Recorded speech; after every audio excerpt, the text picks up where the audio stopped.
والتين والزيتون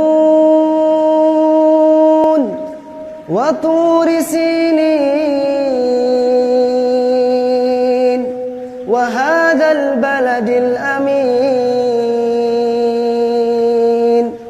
لقد خلقنا الإنسان في أحسن تقويم ثم رددناه أسفل سافلين إلا الذين آمنوا وعملوا الصالحات فلهم أجر غير ممنون فما يكذبك بعد بالدين أليس الله بأحكم الحاكمين